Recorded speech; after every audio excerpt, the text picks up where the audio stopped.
26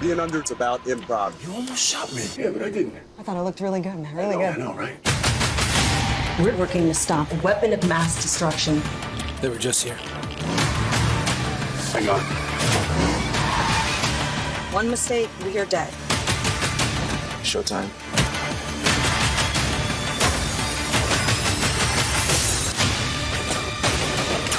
They don't play by a rule book.